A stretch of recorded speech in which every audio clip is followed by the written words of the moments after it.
Hello and welcome to the worship service of Grace Baptist Church, Grace Valley. Grace Baptist Sabha, Grace Valley nude aaradhanike ungalai oru murai kuda varairukirom.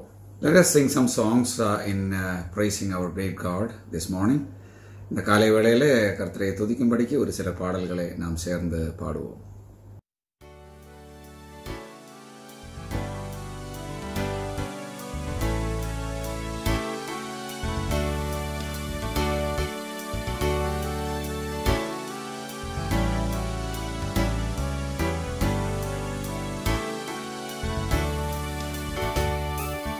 காலையும் மாலையும் வேளையில் கர்த்தரை கருத்துடன் பாடிடுவேன். காலையும் மாலையும் வேளையில் கர்த்தரை கருத்துடன் பாடிடுவேன். பரிசுத்தர் பரிசுத்தர் பரிசுத்தர் என தூதர் பாடிடும் தொனி கேட்குவேன். பரிசுத்தர் பரிசுத்தர் பரிசுத்தர் என தூதர் பாடிடும் தொனி கேட்குதே. காலையும் மாலையும் வேளையில் கர்த்தரை கருத்துடன் பாடிடுவேன்.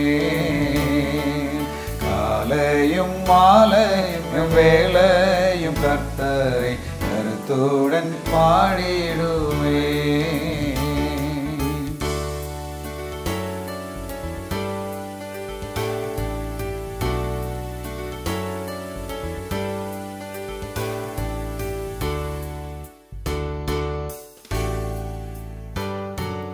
கர்த்தரின் வெளிச்சம் ஜீவனின் பலனும் கிருபையாய் ரட்சிப்புமானார்.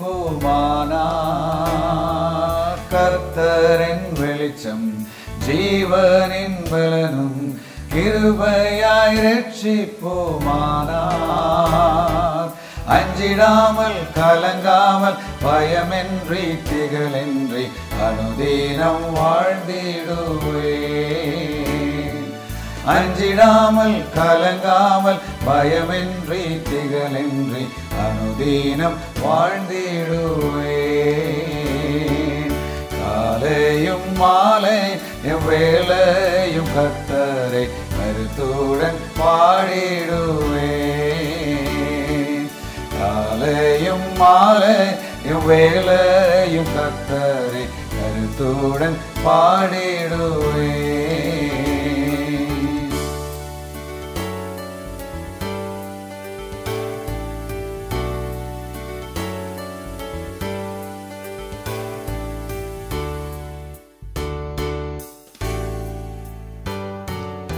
எனக்கெதிராயோர் பாளையம் இறங்கி என் மேலோர் யுத்தம் வந்தாலும், எனக்கெதிராயோர் பாளையம் இறங்கி என் மேலோர் யுத்தம் வந்தாலும், பயப்பேடேன் எதிராளி நிமித்தமாய் செவையான பாதையில் நடத்திடுவார்.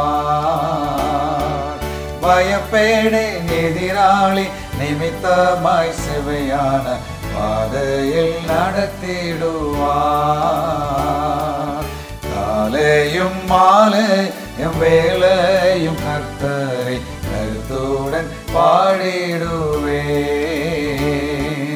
காலையும் மாலையும் வேளையும் கர்த்தரை கருத்துடன் பாடிடுவேன்.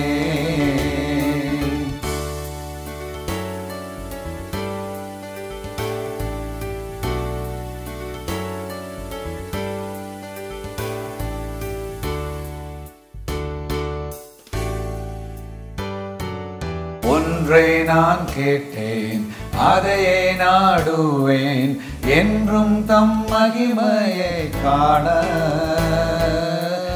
ஒன்றை நான் கேட்டேன், அதையே நாடுவேன், என்றும் தம் மகிமையை காண. ஜீவனுள்ள நாளெல்லாம் தம் ஆலயத்தில் தங்குவதை வாஞ்சித்து நாடிடுவேன். ஜீவனுள்ள நாளெல்லாம் தம் ஆலயத்தில் தங்குவதை வாஞ்சித்து நாடிடுவேன். காலையும் மாலையும் வேளையும் கர்த்தரை கருத்துடன் பாடிடுவேன். காலையும் மாலையும் வேளையும் கர்த்தரை கருத்துடன் பாடிடுவேன்.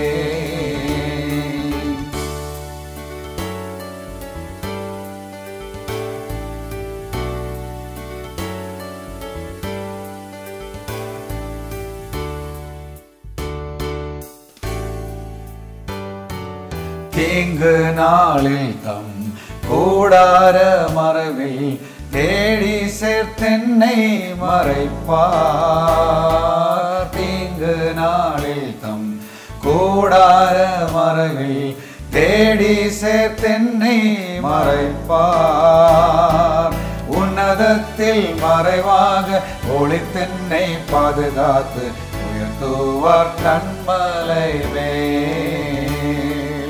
உன்னதத்தில் மறைவாக ஒளித்தென்னை பாதுகாத்து உயர்த்துவார் கண்மலையே. காலையும் மாலையும் வேளையும் கர்த்தரை கருத்துடன் பாடிடுவேன். காலையும் மாலையும் வேளையும் கர்த்தரை கருத்துடன் பாடிடுவேன். பரிசுத்தர் பரிசுத்தர் பரிசுத்தர் என தூதர் பாடிடும் துணி கேட்குதே. பரிசுத்தர் பரிசுத்தர் பரிசுத்தர் என தூதர் பாடிடும் துணி கேட்குதே. காலையும் மாலையும் வேளையும் கர்த்தரை கருத்துடன் பாடிடுவேன். காலையும் மாலையும் வேளையும் கர்த்தரை கருத்துடன் பாடிடுவேன்.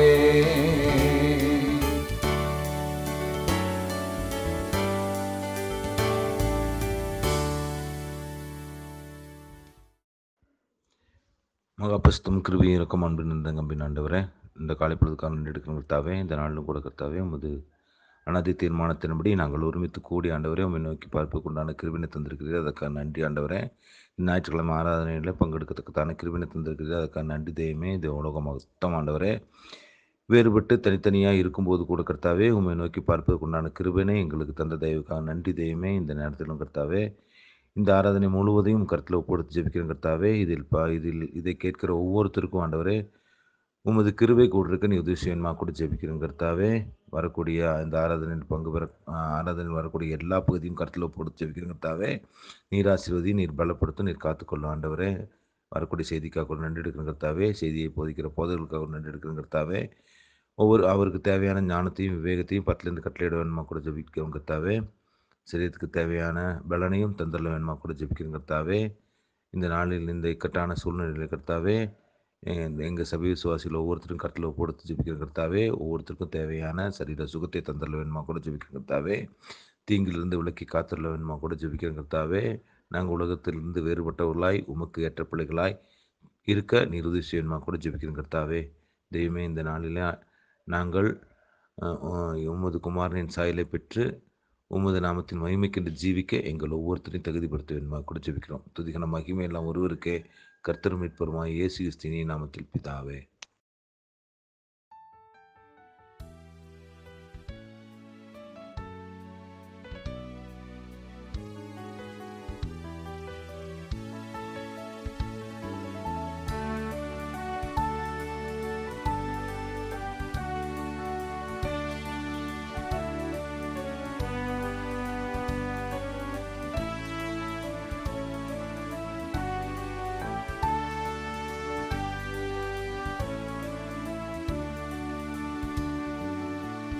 நானும் என் வீட்டாருமோ என்றால் கர்த்தரையே சேவிப்போ.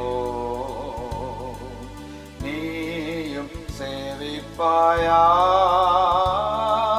நீயும் சேவிப்பாயா. நானும் என் வீட்டாருமோ என்றால் கர்த்தரையே சேவிப்போ. நீயும் சேவிப்பாயா, நீயும் சேவிப்பாயா.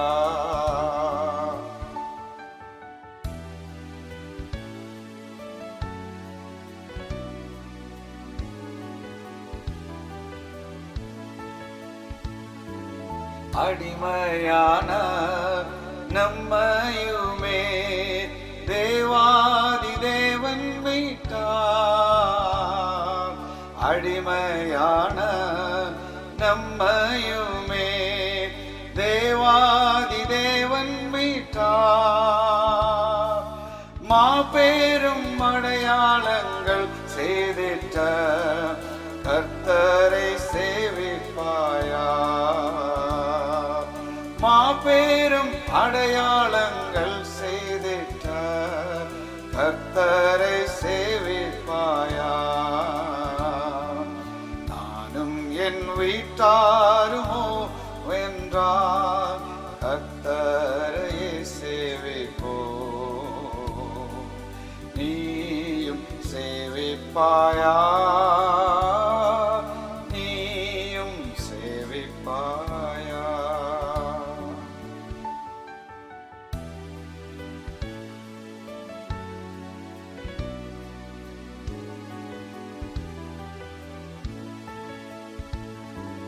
நம் பாதையில் காப்பாற்றியே கர்த்தர் நடத்தினாரே. நம் பாதையில் காப்பாற்றியே கர்த்தர் நடத்தினாரே. கர்த்தர் தந்த ஆசீர் யாவும் கண்டு நன்றியாய் சேவிப்பாயா. கர்த்தர் தந்த ஆசீர் யாவும் கண்டு நன்றியாய் சேவிப்பாயா.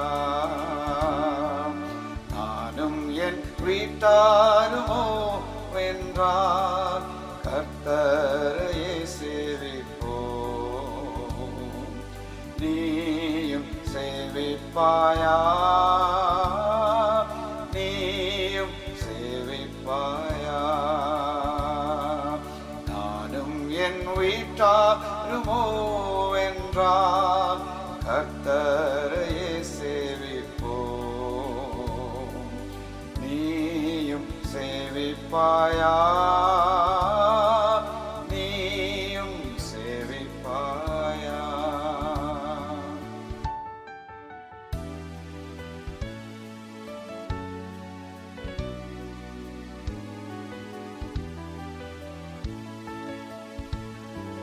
நன்மையான ஈவுகளை தேவாதி தேவன் தந்தார்.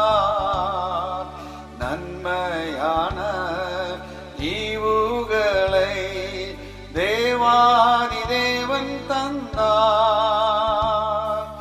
கீழ்ப்படிந்தே அவர் சத்தம் கேட்டு சாட்சியாய் ஜீவிப்பாயா.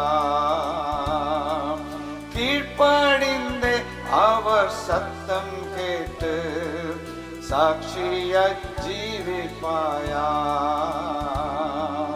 நானும் என் வீட்டாருமோ வென்றால் கர்த்தரையே சேவிப்போ. நீயும் சேவிப்பாயா, நீயும் சேவிப்பாயா.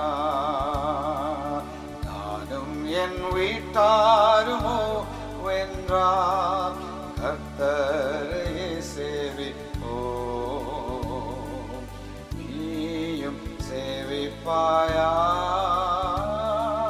நீயும் சேவிப்பாயா.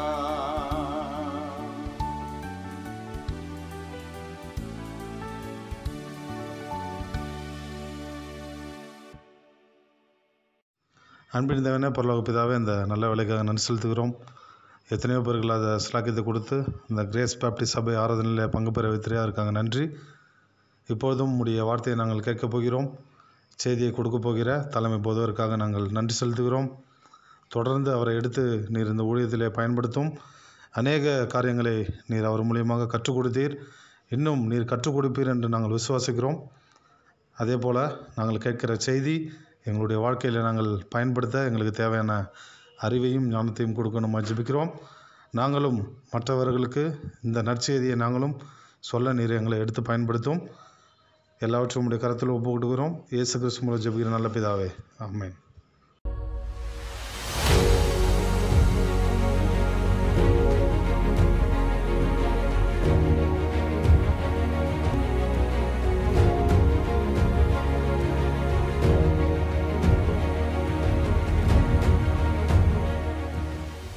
உன்னிடத்தில் நீ அன்பு கூறுவது போல பிறனிடத்திலும் அன்பு கூறுவாயாக என்று வேத வாக்கியம் சொல்லுகிற ராஜரீக பிரமாணத்தை நீங்கள் நிறைவேற்றினால் நன்மை செய்வீர்கள். பட்சபாதம் உள்ளவர்களாய் இருப்பீர்களானால் பாவம் செய்து மீறினவர்கள் என்று நியாயப்பிரமாணத்தால் தீர்க்கப்படுவீர்கள். எப்படி எனில், ஒருவன் நியாயப்பிரமாணம் முழுவதையும் கை கொண்டிருந்தும் ஒன்றிலே தவறினால் எல்லாவற்றிலும் குற்றவாளியாய் இருப்பான்.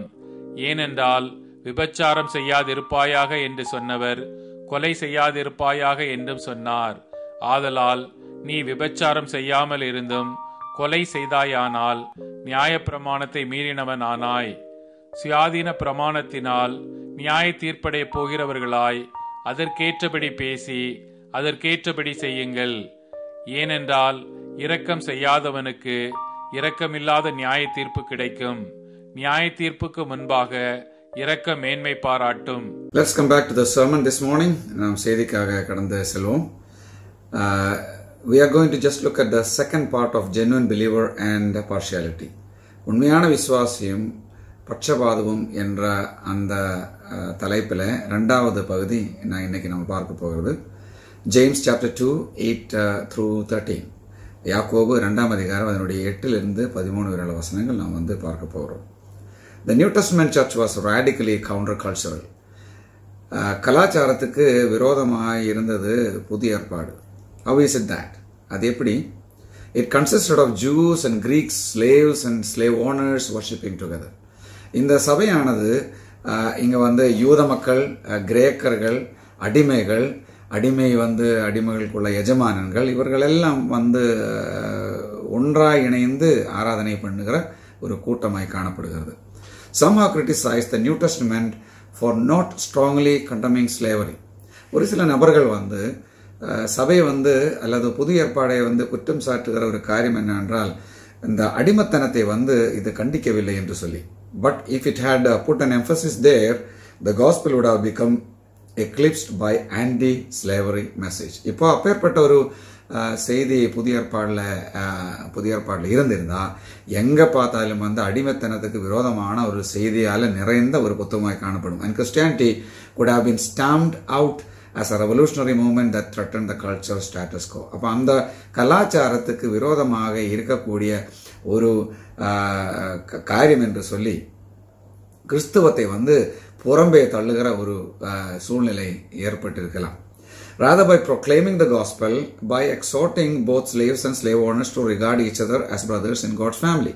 அப்போ இது வேதம் என்ன சொல்லுகிறது? இந்த எஜமானர்களும் அடிமைகளும் வந்து சகோதரர்கள் என்ற வண்ணமாக சபையில வந்து ஒன்றிணைந்து அவர்களை படைத்த ஆண்டவரை வந்து பணிந்து கொள்ள வேண்டும் என்று இங்கே சொல்லியிருக்கிறது. So James was particularly addressing the problem of showing partiality to the rich and disregarding the poor. ஏழைகளை புறக்கணித்து அவமதித்து பணக்காரர் மேலே பட்சபாதம் காட்டுகிற அந்த காரியத்தை குறித்து யாக்கோபு இங்க நமக்கு எடுத்து சொல்கிறது. But his words apply to any sort of partiality based on external factors. புறம்பே உள்ள காரியங்களை பார்த்தால் எந்த விதமான பட்சபாதமும் இதுல வந்து உள்ளடங்கும். Chapter 2 verse 9 he says 2:9 அவர் என்ன சொல்ல தெரியுமா? But if you show partiality you are committing sin. நீங்கள் வந்து பட்சபாதம் காட்டினால் நீங்கள் வந்து பாவம் செஞ்சு கொண்டிருக்கிறீர்கள் என்று யாக்கோபு எடுத்து சொல்கிறார். That seems pretty clear. இது வந்து ரொம்ப தெளிவாக அவர் வந்து எடுத்து சொல்லுகிறார். And yet because we all tend to congratulate ourselves for not committing certain big sins while we shrug off our little sins as no big deal.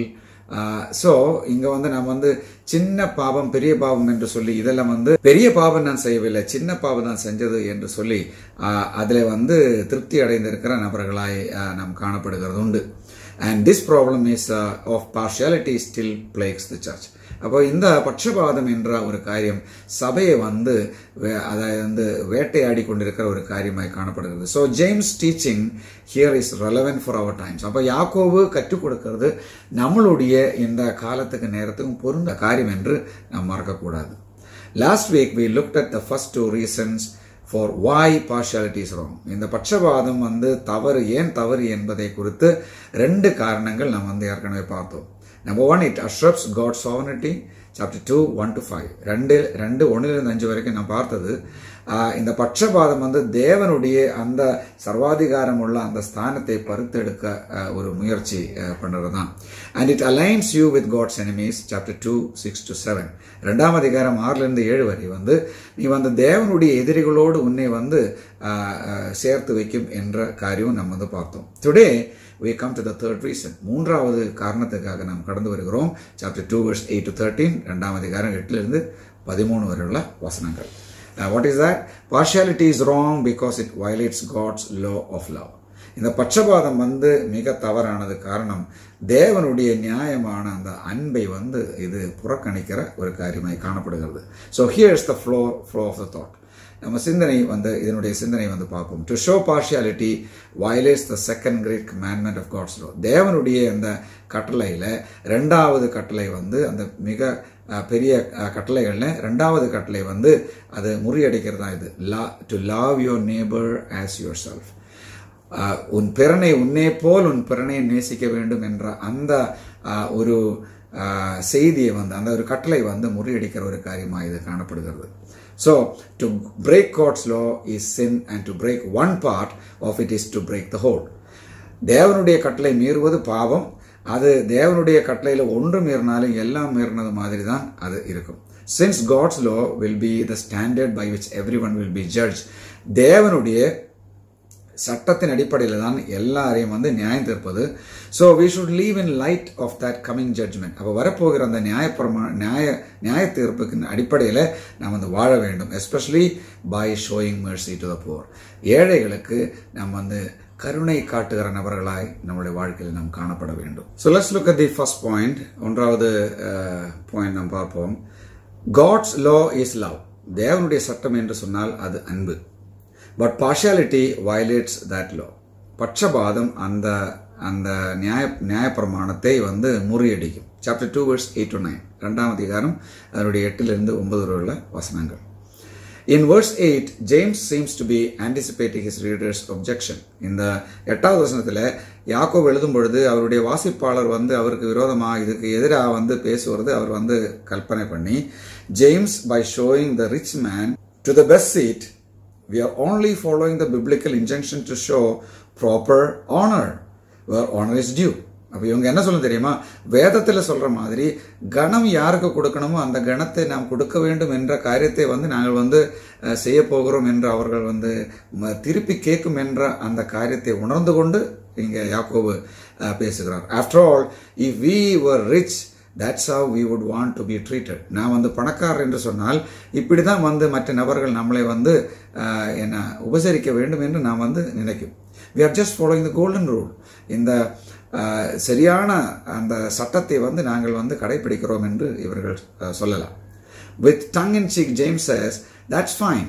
ஆனா யாக்கோபு என்ன சொல்ல தெரியுமா, அது நல்லது. If you claim to be fulfilling God's law of love, தேவனுடைய அந்த சட்டமாகிய அன்பை நிறைவேற்றுவது என்று நீங்கள் நினைத்தால் you are doing well. அப்படி வந்து செஞ்சால் நீங்கள் நல்லாக செஞ்சு கொண்டிருக்கிறது, அது தொடர்ந்து செய்யுங்கள். Keep it up. As his readers begin to congratulate themselves, அப்போ இவர்கள் வந்து என்ன தெரியுமா, இந்த வாசிப்பாளர்கள் வந்து ஓகே தேவனுடைய அந்த நோக்கம் தான் நாம் வந்து செயல்படுறது என்று சொல்லி தங்களே வந்து பாராட்ட நினைக்கும் பொழுது James lands knock out punch. அவர் யாக்கோ வந்து திடீர் என்ற ஒரு தாக்கத்தை அவருக்கு கொடுக்கிறார். Chapter 2:9 2:9. But if you show partiality, நீங்கள் பட்சபாதத்தை காட்டினா, you are committing sin and are convicted by the law as transgressors. இங்க நீங்கள் வந்து பட்சபாதம் காட்டினால் நீங்கள் வந்து பாவம் செய்கிறீர்கள். அது மட்டுமல்ல, நீங்கள் வந்து அதாவது இந்த சட்டத்தை மீறின நபர்கள் என்று சொல்லி உங்களுக்கு வந்து அந்த குற்றச்சாட்டும் உங்களுக்கு கிடைக்கும் என்று சொல்லி யாக்கோபு சொல்லுகிறான். James calls the law the royal law. இங்க ராஜரீக நியாயப்பிரமாணம் என்று இங்க யாக்கோபு அழைக்கிறது. Primarily this means that it comes from the king the lord Jesus Christ. என்ன அப்படி சொல்றது காரணம்? இது ராஜாவாகிய இயேசு கிறிஸ்துவிலிருந்து வருகிற ஒரு காரியமாக இருக்கிறது. அதனாலதான் so it emphasizes the authority of the law. இந்த சட்டத்தினுடைய இந்த நியாயப்பிரமாணத்தினுடைய அதிகாரி யார் என்று புரிந்து கொள்ளும்படிக்கு தான் யாக்கோபு இங்க பேசுகிறது. So James has just mentioned in chapter 2:5 that believers are heirs of the kingdom. இந்த யூத விசுவாசிகள் வந்து ராஜ்யத்தினுடைய அவகாசிகள் என்று 2:5 யாக்கோபு ஏற்கனவே வந்து அவருக்கு எடுத்து சொன்னார். As such we must live under the law of the king.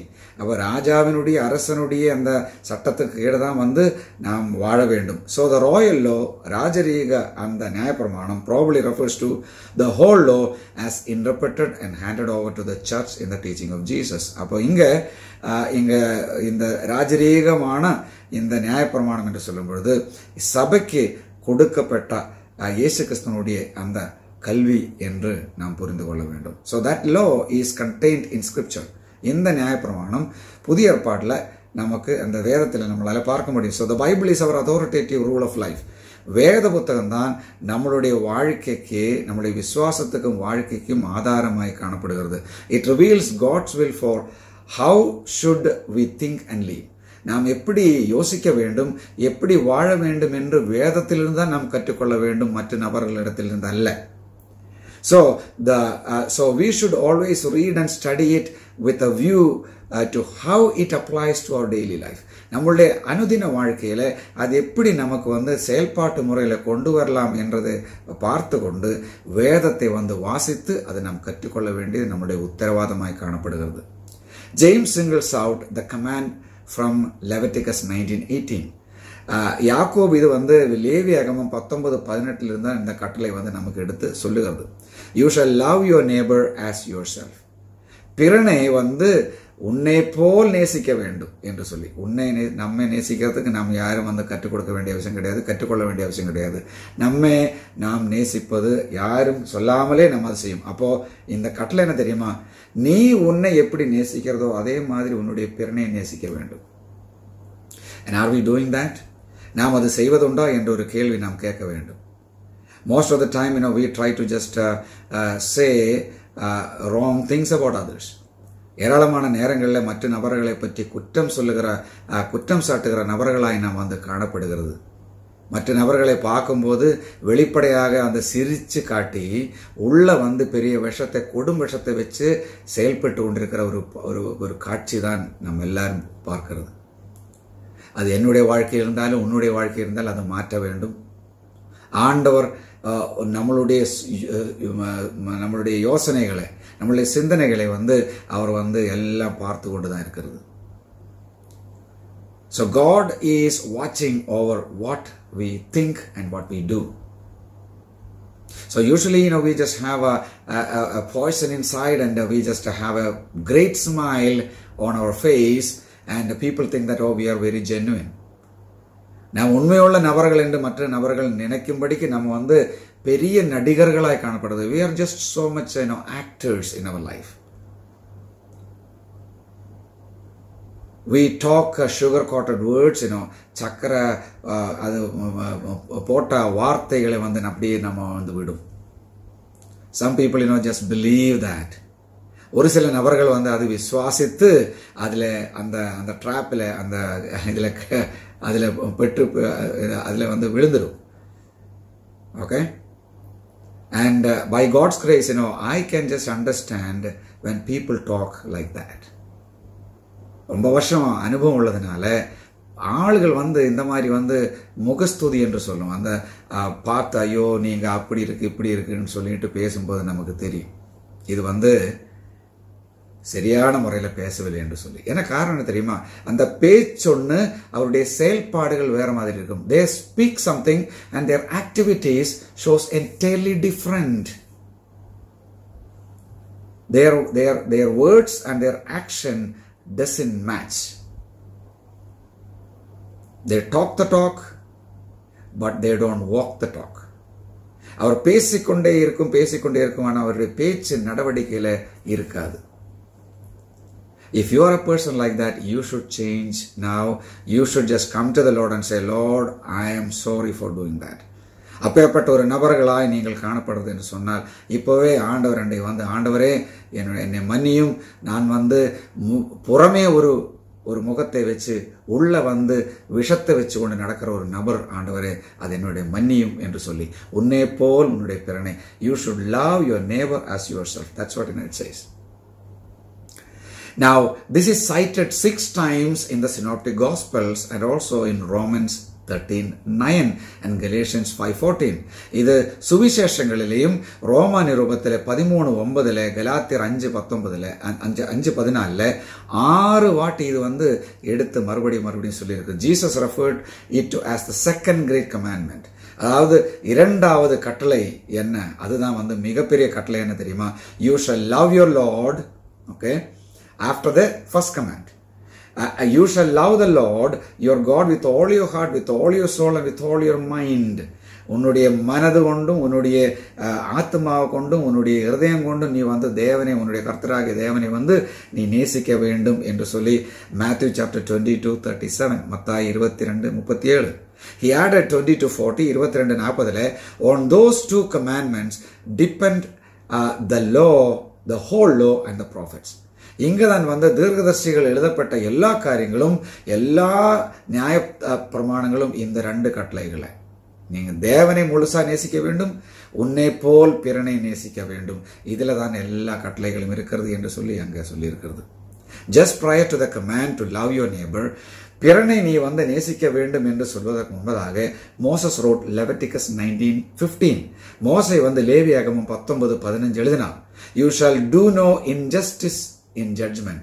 நியாய தீர்ப்பில் அநீதியான ஒரு காரியம் நீங்கள் செய்யக்கூடாது. You shall not to be partial to the poor. நீங்கள் ஏழைகளை அவமதித்து அவர்களுக்கு பட்சபாதம் காட்டக்கூடாது. Nor differ to the great, but you are to judge your neighbor fairly. உன்னுடைய பிறனை நீ சரியான முறையில் நியாயம் தீர்க்க வேண்டும், தவறான முறையில் ஒருபோதும் நீ செய்யக்கூடாது என்று சொல்லி. So, part of the biblical love for one's neighbor includes treating each person fairly and impartially. அப்போ இந்த வேதபூர்வமான அன்பு என்று சொன்னால் என்ன? உன்னுடைய பிறனை என்ன செய்யணும்? சரியான முறையில் அவனுக்கு நீ டீல் பண்ண வேண்டும். அவனை டீல் பண்ணி பட்சபாதம் இல்லாமல் நீ அவனிடத்துல பேச வேண்டும். உள்ள ஒன்று வச்சு வெளியே ஒன்று பேச வேண்டாம். அது விசுவாசிகளுக்கு பொருந்தாது, அவிசுவாசிகளுக்கு தான் பொருந்தும். இப்பேற்பட்ட நபர்கள் என்ன செய்யும் தெரியுமா? அவருக்கு பிடிச்ச வசனம் மட்டும்தான் வேதத்திலிருந்து எடுக்கும். People, those who are keeping something and speak something outside, they just take only some particular verses for themselves. They will not agree with all the references what the Bible says. வேதம் சொல்லுகிற எல்லா வசனங்களும் அவர்களுக்கு பிடிக்காது. Okay? அது என்ன காரணம்? Because they don't have that life of Christ in them. அது தேவனுடைய வார்த்தை. The Bible is the word of God. வேதம் தேவனுடைய வார்த்தையை காணப்படுகிறது. அந்த வார்த்தையானது என்ன? உயிருள்ள வார்த்தை, உயிர் கொடுக்கிற வார்த்தை. அந்த வார்த்தை அவர் என்ன சொல்ல தெரியுமா? இந்த வருஷம் எனக்கு இந்த வசனம், மீதி வசனம் எல்லாம் பிறனுக்கு, வேற யாருக்கும். இந்த வசனம் மட்டும்தான் எனக்கு வசனம், ஆறுதல் தேறுதல் எல்லாம் கொடுக்கிற வசனம். அப்படி ஒரு வசனம் கிடையாது. You need to, if you believe, you need to believe from Genesis to Revelation. Everything is for you. நீங்கள் விசுவாசிக்கிறதா இருந்தால் ஆதியாகமத்திலிருந்து வெளிப்படுத்தின விசேஷம் வரைக்கும் நீ நம்ப வேண்டும். இல்லாவிட்டால் நீ பைபிளே எடுக்க வேண்டாம். அல்லது கிளிஜோல்சியம் மாதிரி உனக்கு பிடிச்சது மட்டும் எடுக்கிறது கிளிஜோல்சியம் மாதிரி. Okay? So please don't do that. Modern Christian psychology has taken command to love your neighbor as yourself to mean that we are commanded to love ourselves. அப்போ உன்னை போல் பிறனை நேசிக்க வேண்டும் என்று சொல்லும் பொழுது இந்த அட்வான்ஸ்ட் காலகட்டத்தில் என்ன நினைக்க தெரியுமா? அப்போ நான் என்னை நேசிக்க வேண்டும், நான் நல்ல ஆளு என்னை போல் நல்ல ஆள் வேற இல்லை இப்படின்னு எல்லாம் சொல்லுகிற ஒரு காரியத்துக்கு எல்லாரும் வந்து விட்டது. In fact, they contend that if we do not love ourselves properly, நாம் நம்மை வந்து சரியான முறையில் வந்து நேசிக்கவில்லை என்று சொன்னால், we cannot love either God or our neighbor properly. மற்ற தேவனையும் மற்ற நபர்களையும் வந்து நம்மளால நேசிக்க முடியாது. அதனால என்ன செய்யணும்? என்ன வந்து நேசிக்க வேண்டும். So the first item of business is to focus on loving yourself. அப்போ என்னுடைய வாழ்க்கையில மிக முக்கியமான ஒரு காரியம் என்ன தெரியுமா? என்னை நேசிப்பதுதான் முக்கியம் என்று நினைக்கிற நபர்கள் உண்டு. அவர்கள் வந்து மறுபடியும் பிறக்க வேண்டும். Such people should be born again. However, there are only 2 great commandments, not 3. ரெண்டு கட்டளைகள் தான் இருக்கு, 3 கிடையாது. 1, love God. 1, தேவனை நேசி. 2, love your neighbor. 2, உன் பிறனை நேசி. Love of self is assumed as a standard by which we must love our neighbor.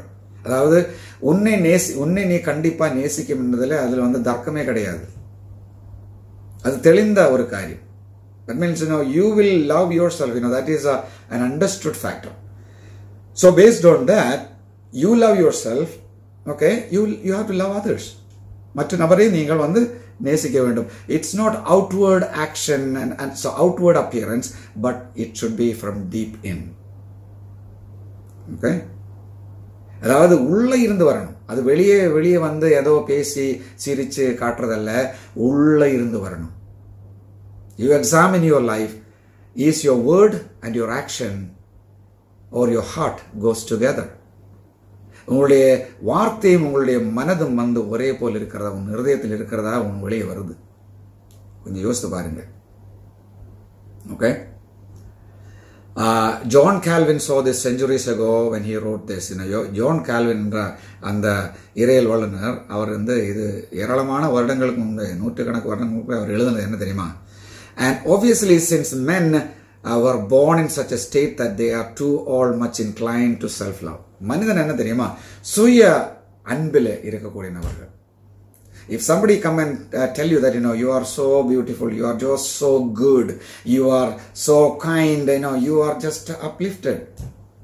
But what will be the real thing? You will be the just opposite.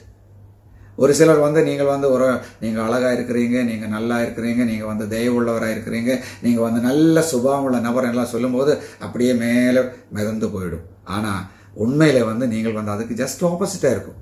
Okay, and however much they deviate from the truth, உண்மையிலிருந்து விலகி போகும்பொழுது they still keep self love. அப்போ வந்து தெரியுமா, தன்னையே நேசித்து கொண்டிருக்கும். There was no need of a law that would increase or rather enkindle this already excessive love.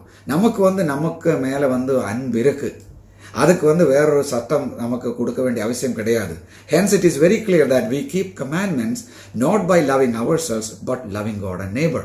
அப்ப இந்த கட்டளைகளை வந்து நாம் கடைபிடிப்பது நம்மை நேசித்தல்ல, பிறனையும் தேவனையும் நேசித்து என்று யாக்கோபு சொல்கிறது, அந்த ஜான் கால்வின் எடுத்து சொல்லுகிறது. Indeed, to express how profoundly we must be inclined to love our neighbors. பிறனை நேசிக்கும்படிக்கு நாம் எவ்வளோ ஸ்டெப்புகள் எடுக்க வேண்டும்.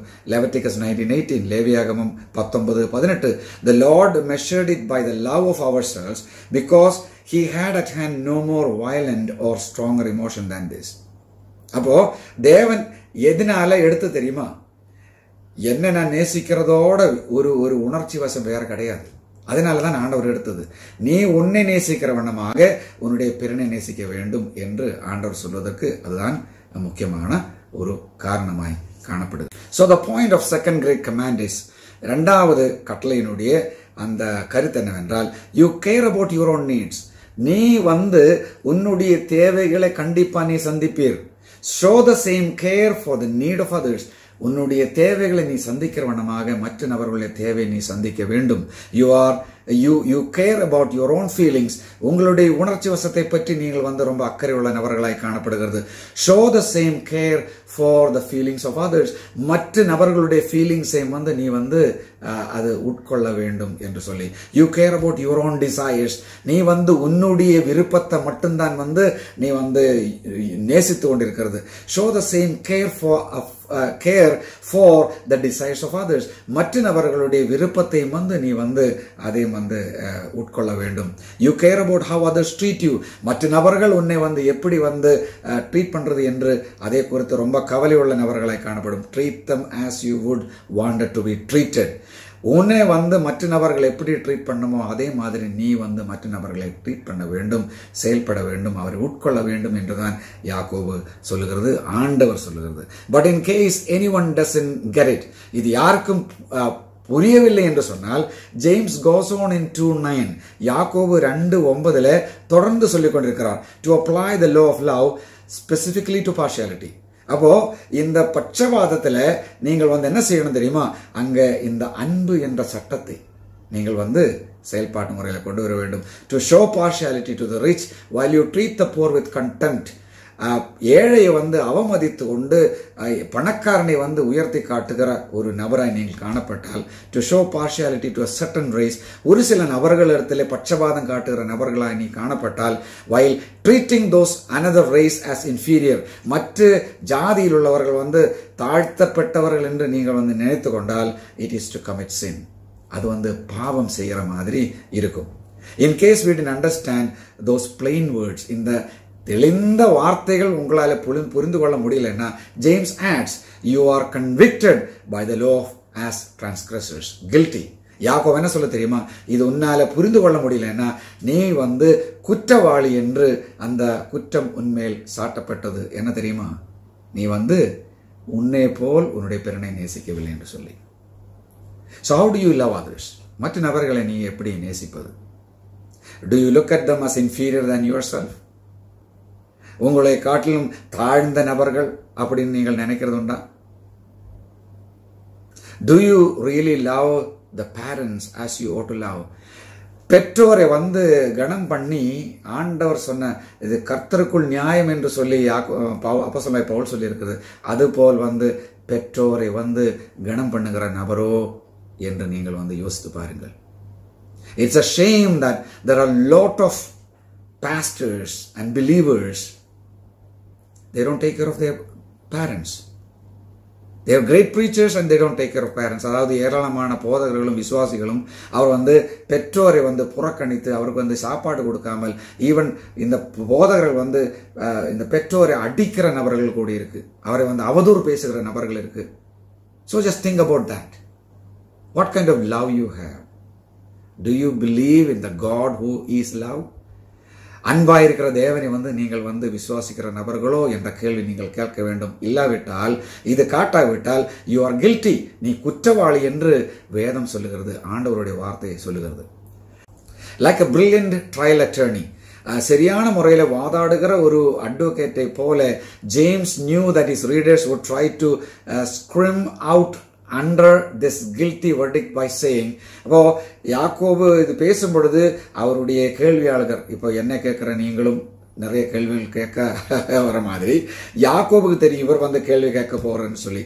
அப்போ திறமசாலியான ஒரு ஒரு ஒரு அட்வொகேட்டை போல வந்து இவர் என்ன சொல்ல தெரியுமா? Well, okay, maybe we are not treated everyone fairly.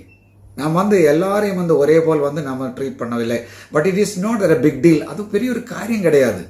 After all, we haven't been committing adultery. நாம் வந்து விபச்சாரம் செய்யவில்லையே. இப்படி இதுதானே செஞ்சது, இது சின்ன ஒரு காரியம், விபச்சாரம் செய்யவில்லையே. we haven't been murdering people. நாங்கள் யாரையும் கொலை பண்ணவில்லையே. we keep the important commandments of the law. நியாயப்பிரமாணத்தில் பெரிய காரியங்கள் எல்லாம் வந்து நான் கடைபிடித்துக் கொண்டிருக்கிறது. even if we haven't always treated the poor as we should have, அதாவது ஏழைகளை வந்து அவர்களை வந்து விசாரிக்கிற வண்ணமாக நாங்கள் விசாரிக்காமல் இருந்தாலும், anticipating this dodge, இப்பேற்பட்ட ஆர்குமெண்ட்ஸ் அவர்கள் கொண்டு வரும் என்ற காரியத்தை வந்து முதலே வந்து யோசித்து புரிந்து கொண்டு யாக்கோபு தொடர்கிறார். Number 2, to violate God's law on any level is a serious matter. தேவனுடைய அந்த அன்பு என்ற சட்டத்தை வந்து எப்படி வந்து மீறினாலும், அது சின்ன பாவமாக இருந்தாலும் பெரிய பாவமாக இருந்தாலும், அது ரொம்ப சீரியஸான ஒரு காரியம் என்று சாப்டர் 2 verse 10 to 11, 2ஆம் அதிகாரம் அதனுடைய 10 to 11 வரையுள்ள வசனங்களில் நம்மளால் பார்க்க முடியும். For, அதனால் என்ற வார்த்தை shows that James is buttressing his argument from 2:9. யாக்கோபு 2ஆம் அதிகாரம் 9 அந்த ஆர்குமெண்ட் எடுக்கிறது. He argues that if anyone keeps the entire law, அவர் என்ன சொல்றது தெரியுமா? ஒருவன் வந்து இந்த நியாயப்பிரமாணத்தை முழுசா வந்து கடைபிடிக்க முடிந்தால், something that no one has ever done, யாருமே அதை செய்யவில்லை, but for the sake of argument, அதாவது வந்து சும்மா ஒரு பேச்சுக்காக அவர் சொல்லுகிறார், he assumes that it is possible. அவர் வந்து சொல்றது இது முடிகிற ஒரு காரியம் என்று நினைத்து கொண்டு அவர் பேசுகிறார். But ஸ்டம்பிள்ஸ் in one point. இப்படி இருந்து ஒரு பாயிண்ட்ல ஒரு துளி அதுல வந்து விழுந்து போனால் he is guilty of all.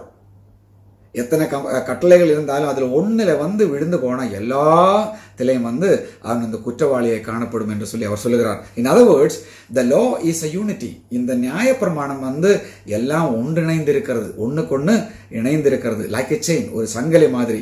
A single broken link breaks the chain. அதுல இந்த சங்கிலியில ஒரு கண்ணி வந்து அற்று போனால் அந்த சங்கிலிக்கு வந்து வலிவு இல்லாமல் இருக்கும், பலம் இல்லாமல் இருக்கும். or the law is like a mirror or window. நியாயப்பிரமாணம் வந்து ஒரு முக கண்ணாடி போலையும் ஒரு ஜன்னல் போலையும் இருக்கும் என்று சொல்லி, a single small crack means that is broken. அதாவது ஒரு சின்ன வெடிப்பு என்று சொன்னால் அது வந்து உடைந்தது என்றுதான் அதுக்கு அர்த்தம். So we would be wrong to conclude from this that all the commandments in the law are equal importance. அப்போ இதிலிருந்து நாம் வந்து ஒரு முடிவுக்கு வரக்கூடாது. என்ன முடிவு தெரியுமா? நியாயப்பிரமாணத்தில் இருக்கிற எல்லா கட்டளைகளும் ஒரே போல் முக்கியமானது என்று சொல்லி, or that all sins are equal. எல்லா பாவம் ஒரே மாதிரி நம்ம வந்து பார்க்க முடியாது. Jesus said that the weightier provisions of the law are justice, mercy and faithfulness. அதாவது கனமுள்ள, அதாவது வெயிட்டுள்ள நியாயப்பிரமாணத்தில் உள்ள காரியம் தெரியுமா? நியாயமாக இருக்க வேண்டும், கருணை உள்ளதாக இருக்க வேண்டும், ஓகே, கருணை உள்ளவர்களாக இருக்க வேண்டும், உண்மை உள்ளவர்களாக காணப்பட வேண்டும். thus implying that other matters such as tithing, table spies and are less important. அதாவது இந்த 10 கொடுக்கிறது இதெல்லாம் வந்து அதோட கம்மி ஆன, அதாவது வந்து கீழே இருக்கிறது என்ற அர்த்தம். Matthew 23:23, Mathai 23:23. And the Apostle Paul implied that sexual sins are worse than some other sins when he said in 1 Corinthians 6:18, பாலினமான அந்த தவறுகள் தான் வந்து எல்லா பாவத்திலும் பெருசு என்று 1 Corinthians 6:18 அவர் சொல்லுகிறது. என்ன தெரியுமா? flee immorality.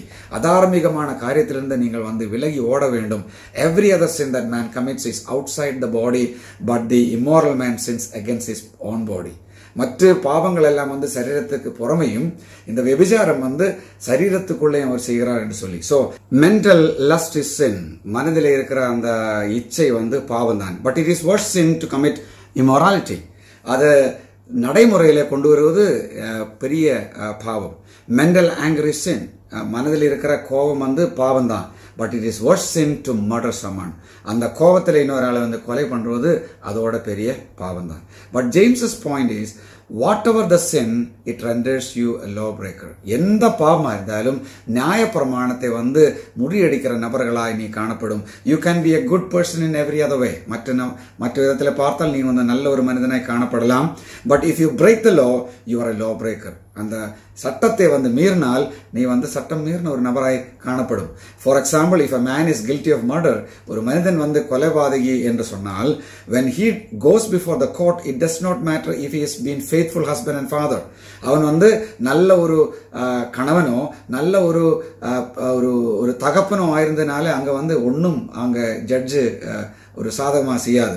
when he goes before the court, it does not matter if he has been a great person or something else, has never had a traffic ticket or அதாவது இந்த மாதிரி ஒரு பிரச்சனையும் அவனுக்கு அவனுடைய வாழ்க்கையில நேரிடாத நபரா இருந்தாலும், அதாவது டிராஃபிக் இதுல வந்து அவனுக்கு வந்து ஃபைன் கிடைக்கல, இப்படி எல்லாம் இருந்தாலும், has never robbed a bank, அவன் ஒரு bank கொள்ளையடிக்கவில்லை, or has never beaten up his neighbor, அவருடைய பிறனை வந்து அவன் அடிக்கவில்லை, இப்படி எல்லாம் சொன்னாலும் அவன் கொலை செஞ்சால் அது பெரிய ஒரு பாவமா தான். all that matters is, did he commit murder? அங்க என்ன தெரியுமா? அவன் வந்து கொலைபாதகம் செஞ்சதா என்ற கேள்வி. if so, he is guilty of breaking the law. அப்படி இருந்தால் அவன் நியாயப்பிரமாணத்தை மீறுகிற ஒரு நபராய் காணப்படும். So why does James bring up 2:11, these two commandments? இந்த 2:11 யாக்கோபு இந்த 2 கட்டளைகளும் கொண்டு வர காரணம் என்ன? adultery and murder, அதாவது வெபிசாரமும் கொலைபாதகம். And why does he mention them in reverse order than they occur in 10 commandments? 10 கட்டளைகளில் வந்து அது அந்த சிஸ்டமேட்டிக்காக போட்டிருக்கு. அது ரிவர்ஸ் பண்ணி இவர் எதுக்கு சொல்லணும்? We can't be certain. அது நம்மளால புரிய முடியாது. It may be that James again is anticipating the way his readers would respond to his argument thus far. அப்போ அவர் சொன்ன காரியத்துக்கு அவருடைய வாசிப்பாளர்கள் வந்து எப்படி வந்து பதிலளிக்கும் என்றதன் அடிப்படையில் அவர் சொல்லியிருக்கலாம். They may have thought, அவர் இப்படி யோசித்திருக்கலாம், well, I may be guilty of partiality towards the poor. ஏழைக்கு விரோதமாக இந்த பட்சபாதம் காட்டுகிற நபராய் நான் காணப்படலாம். But at least I have been faithful to my wife. நான் வந்து என்னுடைய மனைவியோடு உண்மையுள்ள நபராய் காணப்படுகிறேன். So James mention that first. அதனால யாக்கோபு அது முதல்ல எடுத்து சொல்லுகிறார். He may go on to mention murder to imply that to commit partiality is to commit murder. அப்போ இவர் என்ன சொல்ல தெரியுமா? இங்க கொலைவாதத்தை அவர் சொல்லிட்டு நீ பட்சபாதம் செஞ்சால் அது என்ன? is to commit murder. Partiality is to commit a murder. Discrimination against the poor and failure to love one's neighbor is sometimes associated with murder. அப்போ ஏழை வந்து பணக்காரனை வந்து உயர்த்தி பிறனை நேசிக்காமல் இருந்தால் அது கொலைபாதகத்தோடு சமம் என்றுதான் யாக்கோபு சொல்கிறது. ஃபார் எக்ஸாம்பிள் ஜெரமியா 22:3 ஸ்டேட்ஸ், எரமியா 22:3 இவ்வாறு சொல்லுகிறது, thus says the Lord, கர்த்தர் இவ்வாறு சொல்லுகிறார், do justice and righteousness and deliver the one who has been robbed from the power of his oppressor. என்ன தெரியுமா? இந்த துன்புறுத்துற நபரிலிருந்து ஒருவனை விடுவித்து அவனுக்கு நியாயத்தையும் நீதியையும் நடத்த வேண்டும் என்று சொல்லி, also do not mistreat or do violence to the stranger. அதாவது உனக்கு புரியாத உனக்கு ஒரு பிறன் அவருக்கு வந்து நீ வந்து என்ன செய்ய தெரியும், அவனை வந்து தவறான விதத்தில் நடத்தக்கூடாது, அவனுக்கு விரோதமாக வந்து ஒரு காரியம் செய்யக்கூடாது. தி ஆர்ஃபன் ஆர் த விடோ. நான் ஏற்கனவே சொன்ன மாதிரி இந்த அனாதைகளையும் விதவைகளையும் வந்து நீ வந்து ஆதரிக்க வேண்டும் என்று சொல்லி, and do not shed innocent blood in this place. அதாவது குற்றமில்லாத இரத்தத்தை வந்து நீ வந்து சிந்தக்கூடாது என்று சொல்லி இங்கே சொல்லுகிறது. ஆமோஸ் 8:4, Amos 8:4 and 1 John 3:15, 1 யோவான் 3:15. So James is saying, don't dismiss partiality as no big deal. பட்சபாதம் என்றது சின்ன ஒரு தவறு என்று யாரும் வந்து நினைக்க கூடாது. It is a big deal. அது ஒரு பெரிய காரியம் தான். Just as adultery and murder are big sins. அந்த வெபிச்சாரமும் கொலைபாதகமும் எவ்வளவு பெரிய குற்றமாயிருக்கிறதோ அதே போல் பெரிய குற்றம் தான் பிறனை நீ நேசிக்காமல் இருந்தால், தேவனை நீ நேசிக்காமல் இருந்தால். There is one other aspect James's argument here. இங்க யாக்கோபு சொல்லுற ஒரு காரியம், he who said, which refers to God. அதாவது இங்க தேவனை குறித்து யார் சொன்னது? தேவன் சொன்னது. Okay. At this point, however, modern readers of James may raise a question. இங்க இந்த காலகட்டத்தில் இருக்கிற நபர்கள் வாசிக்கும் பொழுது யாக்கோபனுடைய இந்த காரியத்திற்கு வந்து ஒரு தட்டி கேட்கலாம்.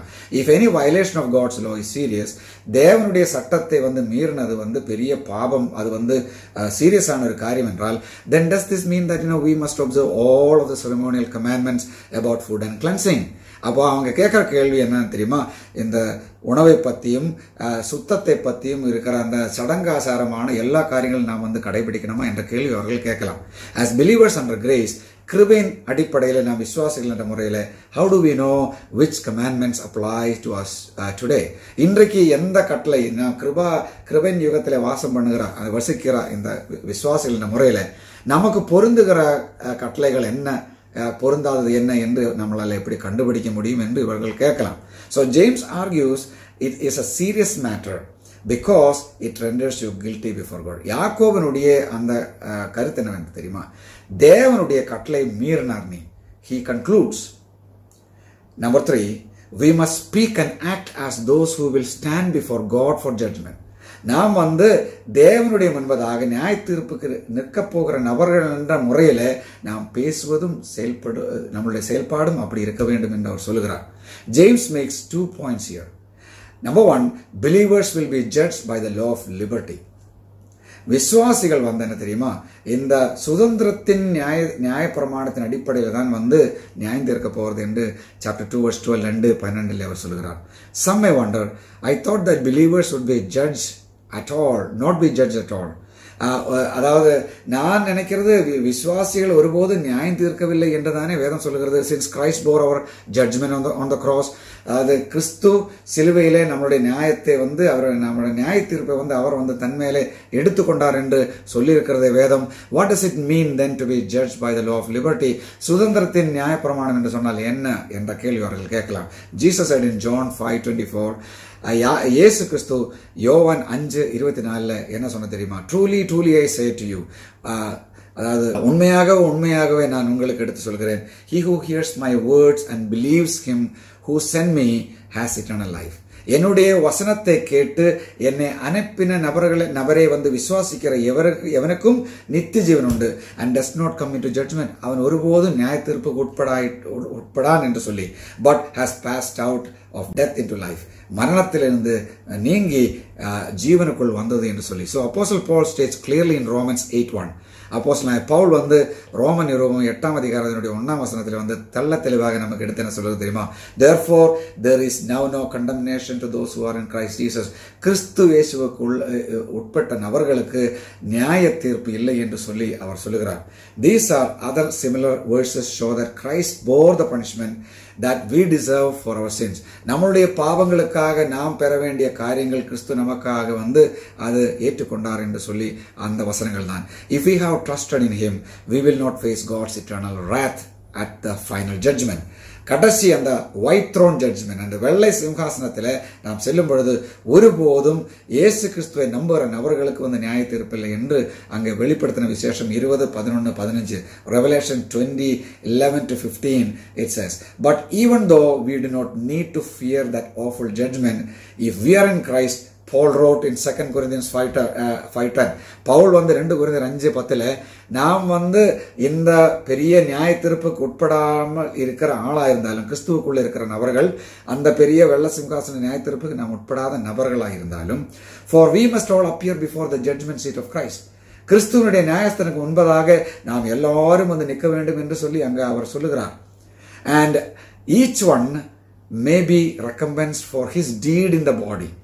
ஒருவன் சரீரத்தில் இருக்கும்பொழுது செஞ்ச காரியங்களுக்கு அவனுக்கு பிரதிபலன் கிடைக்க போகிறது. According to what he has done, whether good or bad, நல்லதாகிலும் கெட்டதாகிலும் அவன் சரீரத்தில் இருக்கும்பொழுது செஞ்ச எல்லாத்துக்கும் அவன் வந்து பிரதிபலன் கிடைக்க போகிறது, அதுக்கு பலன் கிடைக்க போகிறது. ரோமன்ஸ் சாப்டர் 14:10-12, ரோமர் 14:10-12 வரையும் கொஞ்சம் பாருங்க. The word bad literally means worthless. இங்க பேட் என்ற வார்த்தை, அதாவது நல்லதல்ல என்று சொல்லுகிற அந்த வார்த்தை வந்து ஒண்ணுக்கு உதவாததுன்னு அர்த்தம். Our sins have been judged and removed from us through the death of Christ. கிறிஸ்துவனுடைய மரணம் மூலம் நம்முடைய பாவத்தை நியாயம் தீர்த்து அதை நம்மை விட்டு விலக பண்ணினார். But our lives as believers will undergo the Lord's heart level evaluation. ஆனாலும் நம்மளுடைய வாழ்க்கை வந்து தேவனுடைய இருதய பிரகாரம் உள்ள அந்த ஒரு evaluation, ஓகே, அது ஆண்டவர் நடத்தும். Those things that were done out of love for Christ and for his glory will be rewarded. கிறிஸ்துவோடுள்ள அன்பினால செஞ்ச எல்லா காரியத்துக்கும் பிரதிபலன் கிடைக்கும். கிறிஸ்துவனுடைய அன்பினோடு இருந்து, அப்போ கிறிஸ்துவ அன்பு கூறுகிற நபர் என்ன செய்யணும்? பிறனை நேசிக்க வேண்டும். அப்பேற்பட்ட நபர்களுக்கு என்ன ஒரு ரிவார்டு கிடைக்கும். Those things that were done out of selfish motives are worthless in God's sight and will be burned as wood and stubble. 1 Corinthians 3:11-15. 1 கொரிந்தியர் 3:11-15 வரைக்கும் என்ன சொல்ல தெரியுமா? சுய திருப்திக்காக செய்கிற காரியங்கள் எல்லாம் மரம், புல், வைக்கோல் என்ற வண்ணமாக அது நெருப்பில எரிஞ்சு இல்லாமல் போயிடும் என்று சொல்லி அங்க சொல்றது. அதுக்கு வந்து பிரதிபலனே கிடைக்காது. அப்போ கேள்வி, the question is, are you going to just get rewards, or your rewards will be burned? All the things what you have done will be burned and gone forever. உங்களுக்கு வந்து அங்க வந்து பிரதிபலன் கிடைக்குமா, இல்லை உங்களுடைய கிரியைகள் எல்லாம் வந்து நெருப்பிலே அழிந்து இல்லாமல் போயிடுமா என்ற கேள்விதான். Are you building on gold, silver and precious stones? விலையேறப்பட்ட கற்கள், வெள்ளி, பொண்ணு என்ற அந்த இதுல வந்து அடிஸ்தானத்தில் நீங்கள் கட்டுகிறதா, இல்ல மரம், புல், வைக்கோல், அது நெருப்பிலே ஆண்டவருடைய அந்த அந்த கண் பார்வையிலே வந்து அவருக்கு எல்லாமே அது தெரியும். Okay, so James again refers to the law as law of liberty. இங்க வந்து 1:25 நீங்கள் பாருங்க, அது வந்து சுதந்திரத்தினுள்ள நியாய பிரமாணத்தை பற்றி யாக்கோபு சொல்கிறது. He may use this term to point to the fact of a new covenant that Jesus inaugurated. இது ஒரு புதிய உடன்படிக்கை குறித்த நீங்க வந்து law of liberty. எழுத்து கொல்லும், the letter kills, that is Moses the commandment, Mosaic law.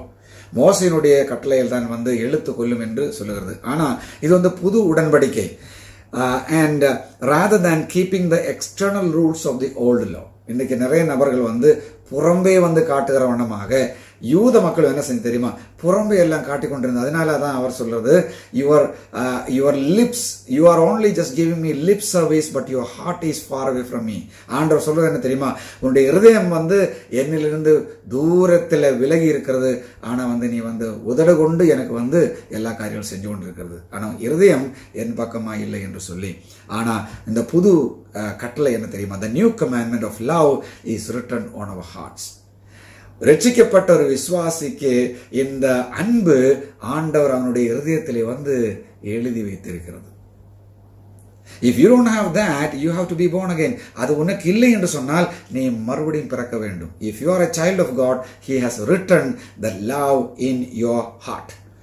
ஒரு தேவனுடைய பிள்ளை என்று சொன்னால் அது உன்னுடைய இருதயத்தில் எழுதி வைத்திருக்கிறது, அதுக்கு வந்து வேற ஒன்றும் கிடையாது. அப்போ என்ன தெரியுமா, நீ வந்து தொடர்ந்து வந்து என்ன தெரியுமா, நான் பெருசு, எனக்கு எல்லாம் வேணும், நான் தான் வந்து ராஜா, நான் தான் ராணி அப்படின்னு சொல்லிட்டு இருந்தா நீ வந்து ஒன்னுக்கும் உதவாத ஒரு மனுஷன், நீ வந்து பாவி, குற்றவாளி என்று இங்க வேதம் சொல்லுகிறது. So thus there is a new motivation now. அப்ப நமக்கு வந்து ஒரு புதிய மோட்டிவேஷன் இருக்கு, நமக்கு ஒரு ஏவுதல் இருக்கு, to do everything that we do out of love for God and for others. தேவனுக்கு என்ற அன்பிலையும் மற்ற நபரோட அன்பிலையும் நாம் எல்லாம் செய்ய விருப்பமுள்ள நபர்களாய் காணப்படும். நாம் உண்மையா அன்பு கூறுகிற நபர்களாக என்று கொஞ்சம் யோசித்து பாருங்கள். Take some time to examine whether you are really loving others. That means what? You don't love God. நீ மற்ற நபர்களை நேசிக்கலன்னு சொன்னா நீ வந்து என்ன தேவனை நேசிக்கலைன்னு அர்த்தம். The Bible says, if you don't love the brothers who are seen, you don't love the God who is unseen. உன்னுடைய சகோதரனை, உன்னுடைய பிறனை காண்கிற சகோதரனை நேசிக்காதவன் காணாத தேவனை எப்படி நேசிக்க முடியும்? So how do you share to people, how do you show to people that you know you love God? தேவனை நேசிக்கிறது நான் முழு இருதயத்தோட, முழு ஆத்மாவோட, முழு பலத்தோட நான் நேசிக்கிறேன் என்று எப்படி மற்ற நபர்களுக்கு காட்டி கொடுக்க முடியும்? யாக்கோபு என்ன சொல்ல தெரியுமா, நீ உன்னுடைய செயல்பாட்டில் காட்டி கொடு. You love your brothers and your neighbours that are seen. காணப்படுகிற உன்னுடைய சகோதரனை நேசிக்கவில்லை என்று சொன்னால், காணப்படுகிற உன்னுடைய பெற்றோரை நேசிக்கவில்லை என்று சொன்னால், காணப்படுகிற அந்த சகோதர சகோதரிகளை நேசிக்கவில்லை என்று சொன்னால், காணப்படாத தேவனை எப்படியா நேசிக்கிறது என்று என்னால் புரிந்து கொள்ள முடியும். So dear ones, we should show genuine love. உண்மையான அன்பை மற்ற நபர்களுக்கு காட்ட வேண்டும். நாம் வந்து சுய அந்த அன்பு அது நமக்கு இருக்கு ஏற்கனவே. அதே அளவில் நாம் மற்ற நபர்களை நேசிக்க வேண்டும். When James says, so speak and so act. யாக்கோபு என்ன சொல்ல தெரியுமா, நீ பேசுறதே நீ செயல்பாட்டில் காட்டு. இங்க ஒன்று பேசிட்டு பின்னாடி திரும்பி வேற ஒன்று பேசிட்டு இருக்கிறது. I have seen many people like that. ஏராளமான நபர்கள் நான் பார்த்துருக்கு. முன்னாடி நம்மளை பார்க்கும்போது ஒன்று சொல்லும், வேற எங்கேயோ போயிட்டு வேற நம்ம பத்தி வித்தியாசமான முறையில் பேசிக்கொண்டிருக்கும். அது பாவம். அதாவது பாவத்தின் அகோரத்தை பார், பாவத்தினுடைய அகோரத்தை வந்து புரிந்து கொண்டா தான் புரியும். அதாவது எனக்கு வந்து ஒரு நபரை வந்து வெறுக்கணும் என்று சொன்னால் 1008 குற்றங்கள் இருக்கும். If I want to just hate some person, there are thousands of wrong things a person can commit. But what Jesus did? If he had considered just one sin we have done, okay, even without that, he could have sent us to eternal hellfire. ஆண்டவர் வந்து நம்ம செஞ்ச ஒரு குற்றத்தை வந்து அவர் உணர்ந்து செயல்பட்டால், அது இல்லாமலும் அவர் வந்து நம்மை வந்து எரி நரகத்தில் அனுப்பக்கூடிய ஒரு நபராய் காணப்படுகிறது. ஓகே, அதனால therefore if God is doing the just and righteous thing, we all would have been in hellfire. ஆண்டவர் வந்து நியாயமான ஒரு காரியத்தை செஞ்சிருந்தால் எல்லா பாவிகளையும் வந்து என்ன நரகத்தில் அனுப்பணும் சொல்லி அவருடைய வார்த்தை சொல்றது, பாவத்தின் சம்பளம் மரணம். But he did not do that. He acted out of grace. கிருபையின் அடிப்படையில் தான் அவர் வந்து. அப்போ இப்ப என்னை பார்த்தால் வந்து அடிச்சு கொள்ளக்கூடிய 1000 குற்றங்கள் இருக்கும். உங்களை பார்த்தால் வந்து அதுக்கு மேல குற்றங்கள் இருக்கலாம் அடிச்சு கொல்லும்படிக்கு. But it is not that. We have to love as God loved us. தேவன் நம்மை நேசித்த வண்ணமாக பிறனை வந்து நேசிக்க வேண்டும். தேவனை நாம் நேசிக்க வேண்டும். நம்மை நேசிக்கிற வண்ணமாக நாம் வந்து பிறனை நேசிக்க வேண்டும். So our words needs to be accompanied with godly actions. நம்முடைய வார்த்தைகள் வந்து தெய்வீகமான செயல்பாடு அதோடு சேர்ந்து வர வேண்டும். யோசித்து பாருங்க, ஒவ்வொருத்தரும் இந்த பெரிய குறை நமக்கு இருக்கல்ல, இந்த குற்றம் நமக்கு இருக்கல்ல, இந்த குற்றவாளி என்ற அந்த தேவனுடைய வார்த்தை சொல்ற அந்த குற்றவாளி என்ற அந்த பெயர் நமக்கெல்லாம் இருக்கல்ல. உள்ள ஒண்ணு வச்சு வெளியே ஒண்ணு பேசுறது, that is the worst heinous crime.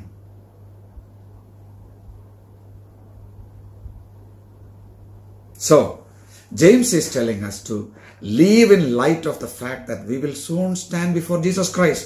யாக்கோபு என்ன சொல்ல தெரியுமா? இயேசு கிறிஸ்து என்ற நியாயாதிபதியின் முன்பதாக நாம் எல்லாம் வெகு சீக்கிரமா நிற்க வேண்டும். அதன் அடிப்படையில, அந்த வெளிச்சத்தின் அடிப்படையில நாம் வாழ வேண்டும் என்று யாக்கோபு நமக்கு எடுத்து சொல்கிறது. Who will reward us for our faithful obedience? உண்மையாக நாம் வந்து கீழ்ப்படிந்து வாழ்ந்தால் அதுக்கு அவர் வந்து நமக்கு என்ன பிரதிபலன் கொடுக்கும். But also saves us through the fire as our worthless deeds go up in smoke. நாம் வந்து செஞ்ச அநியாயமான காரியங்கள் நெருப்பில் எரிந்து போனாலும் அவர் அந்த நெருப்பிலூட நம்மளை வந்து ரட்சிப்புக்குள் நடத்தும் என்ற காரியம் மறக்கக்கூடாது. Those who refuse to show mercy to others will face God's merciless judgment.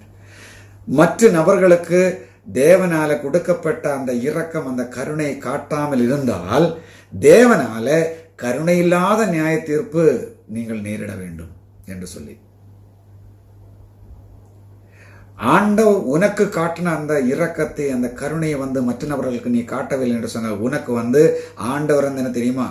தேவன் வந்து கருணை இல்லாத நியாய தீர்ப்பை உனக்கு கொடுக்கும். But those who show mercy will receive mercy. கருணை காட்டுகிற நபர்களுக்கு அவன் கருணை காட்டுவார். அன்பு காட்டுகிற நபர்களுக்கு அவன் அன்பை கொடுப்பார். As I understand it, the first part of 2:13 refers to unbelievers.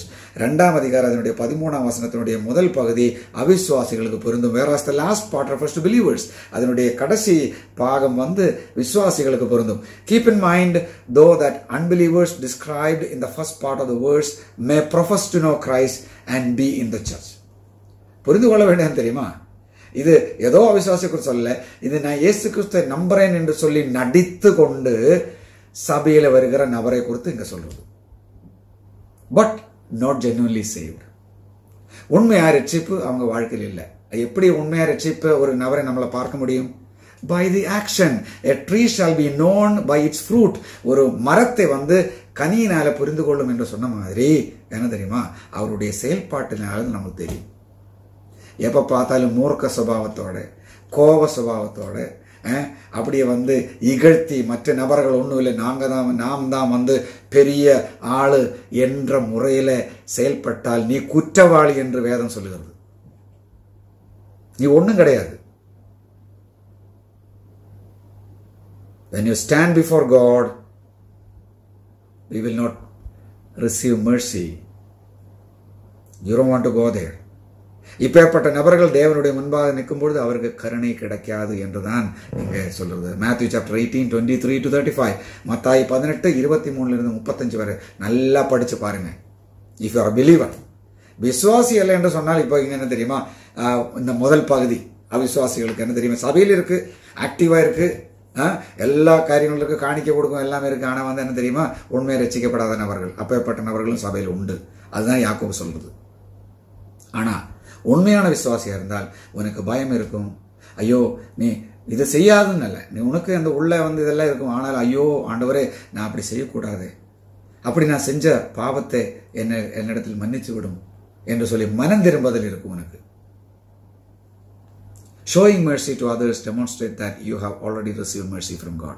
மற்ற நபர்களுக்கு வந்து நீ கருணை காட்டும் பொழுது, இரக்கத்தை காட்டும் பொழுது, ஆண்டவரிடத்திலிருந்து கர்த்தரிடத்திலிருந்து நான் இரக்கம் பெற்ற நபர், கருணை பெற்ற நபர் என்று நீ காட்டுகிறது. If you don't have show mercy, that means you are showing that I didn't receive mercy from God. That means you are not saved. நீ ரட்சிக்கப்பட்ட நபரே இல்லை. And Jesus said in Matthew chapter 5:7, இயேசு கிறிஸ்து மத்தாய் 5:7 என்ன சொன்ன தெரியுமா? Blessed are the merciful.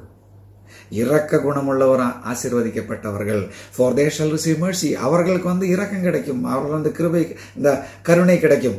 He did not mean that we earn or merit mercy by showing it to others. மற்ற நபர்களுக்கு நான் இரக்கம் காட்டுறதுனால ஆண்டவரிடத்தில் இரக்கம் கிடைக்கும் அல்ல. Mercy by definition is unearned. இந்த இரக்கம் என்று சொன்னால் நீ வந்து பணம் கொடுத்தோ கேட்டோ வாங்க முடியாத ஒரு காரியம். Rather mercy flows to others from those who have received it from God. தேவனிடத்திலிருந்து பெற்ற நபர்களுக்கு மட்டும்தான் மற்ற நபர்களுக்கு கிருபையும் இரக்கமும் காட்ட முடியும், கருணையும் காட்ட முடியும். நீ கருணையை காட்டுறதுனால அங்கிருந்த கருணை கிடைக்காது. தேவனிடத்திலிருந்து நீ கருணை பெற்றதுனால மற்ற நபர்களுக்கு கருணையும் இரக்கம் நீ காட்ட முடியும். If you don't show, you should be born again. இது நீ காட்டவில்லை என்று சொன்னால் நீ மறுபடியும் பிறக்க வேண்டும். They will receive mercy in its fullness at the final judgment. அப்போ தேவனிடத்திலிருந்து பெற்ற கிருபை வந்து மற்ற நபர்களுக்கு காட்டினால் அந்த கடைசி காலத்தில் என ஆண்டவரின் முன்னாடி நிற்கும் பொழுது என்ன தெரியுமா? முழு இரக்கம், முழு கருணை உனக்கு கிடைக்கும். So the last half is to unbelievers. Verse 13, 13வது வசனத்தில் அது விசுவாசிகளுக்கு தான். There is a debate about whether mercy refers to God's mercy or the mercy we show to others. இங்க வந்து ஒரு தர்க்கம் என்ன இருக்கு தெரியுமா? இந்த இரக்கம் அல்லது கிருபை, கருணை என்று சொன்னது தேவன் காட்டுகிற கருணையா இல்ல நாம் மற்ற நபர்களுக்கு காட்டுகிறதா என்ற ஒரு தர்க்கம் இருக்கு. If it refers to God's mercy, அது தேவனுடைய கருணை என்று சொன்னால், it means while setting forth a strict standard of conformity to His law, holy law, as a basis of judgment, God ultimately is God of mercy. தேவன் வந்து இரக்க குணமுள்ள ஒரு நபராய் காணப்படுகிறது. Who also provides in His grace a means of escaping the judgment. அது அந்த நியாய தீர்ப்பை வந்து அதிலிருந்து நம்ம வந்து தப்பிக்கும் வழி ஆண்டவர் வந்து நமக்கு இரக்கத்தை காணிப்பார் என்று சொல்லி அங்க சொல்லுகிறது. If it refers to the mercy that we show to others, இது நம்ம மற்ற நபர்களுக்கு காட்டுகிற இரக்கமாயிருந்தால், it means that when we are merciful towards others, we demonstrate a heart made right by the work of God's grace. தேவனுடைய கிருபையினால சரிபடுத்தப்பட்ட ஒரு இதயத்தை தான் நாம் மற்ற நபர்களுக்கு இரக்கத்தை காட்டும் பொழுது அது மற்ற நபர்களுக்கு எடுத்து சொல்கிறது. In a way, these two ideas blend together. தேவனுடைய இரக்கமும் நம்மளுடைய மற்ற நபர்களோட இரக்கம் ரெண்டும் சேர்ந்து இந்த கருணையும் சேர்ந்தான் இங்க சொல்லியிருக்கிறது. In that our attempt to show mercy are always imperfect. நாம் மற்ற நபர்களுக்கு இரக்கத்தையோ கருணையோ காட்டுவது வந்து பூர்ணம் அல்ல. Thus we must finally fall back on God's mercy to us in Christ. தேவனுடைய, அதாவது கிறிஸ்துவுக்குள் தேவன் நமக்கு கொடுத்த அந்த கருணை, அந்த இரக்கத்தை வந்து நாம் நாட வேண்டும். which will triumph over judgment in our salvation. இந்த இரட்சிப்பில், நம்முடைய இரட்சிப்பில் அந்த நியாய தீர்ப்பை வந்து வெற்றிகரமாக நாம் வந்து நேரிடக்கூடிய நபர்களாய் நாம் காணப்பட வேண்டும். So we have learned that what is wrong with partiality. பட்சபாதத்தில் தவறு என்ன? உண்மையான விசுவாசிகளும், ஜென்வின் பிலீவர் அண்ட் பார்ஷியாலிட்டி, உண்மையான விசுவாசிகளும் பட்சபாதம் என்ற இதில் அந்த கடைசி அந்த 2வது பகுதியில் நாம் பார்த்தது என்ன? You need to just love God and love your neighbor as yourself. Don't keep something inside and show something else outside. நாம் இதிலிருந்து என்ன படிச்சு தெரியுமா? தேவனை வந்து நாம் முழு ஹிருதயத்தோடையும் முழு பலத்தோடையும் ஆத்மாவோடையும் நாம் நேசிக்க வேண்டும். அது முதல் கட்டளை, அது நாம் கீழ்ப்படிய வேண்டும். 2வது மிக கட்டளை என்ன? உன்னை போல் பிறனையும் நேசிக்க வேண்டும் என்று. அப்ப அதனால என்ன தெரியுமா? நீ மற்ற நபர்களுக்கு அன்பின் நியாயப்பிரமாணத்தின் அடிப்படையில் செயல்பட வேண்டும். உள்ள ஒன்று வச்சு வெளியே வந்து வேற ஒன்று வைக்கிறது கிறிஸ்துவம் கிடையாது. So may the Lord help us to show outwardly what we just think inwardly. உள்ள இருக்கிற அதே sincerity, genuineness, let us show one another. Let us not to be hypocrites. பரிசேர மாதிரி இருக்கக்கூடாது. உள்ள ஒன்று வச்சு வேற ஒன்று காட்டுறது. பொய் முகத்தை நாம் நீக்குவோம். Let us remove all kinds of mask from us. I'm not talking about the corona mask, but the பொய் முகத்தை நாம் மாற்றுவோம். உண்மையான கிறிஸ்துவ வாழ்க்கையை நாம் வாழுவோம். We destroy the peace and joy in our life. நம்ம தான் நம்மளுடைய சமாதானத்தையும் சந்தோஷத்தையும் கெடுக்கிற நபர்களாய் காணப்படுறது. காரணம் தெரியுமா? சுய திருப்தி, சுயம் சுயம் சுயம், இதுதான் பெருசா காணப்படுகிறது. If Jesus Christ was thinking like that, he would not have come down to save you. இயேசு கிறிஸ்து அப்படி நினைச்சிருந்தா அவர் எல்லாமே அவருடைய ஐஸ்வர்யத்தை எல்லாம் விட்டு நீ ஐஸ்வர்யவானாகும்படிக்கு அவர் இந்த உலகத்தில் வர வேண்டிய அவசியமே கிடையாது. Think about that. As Apostle Paul says in Philippians chapter 2 verse 5, பிலிப்பியர் 2 அதிகாரம் 5 வசனத்தில் சொல்ற மாதிரி, let this mind be in you which was also in Christ Jesus.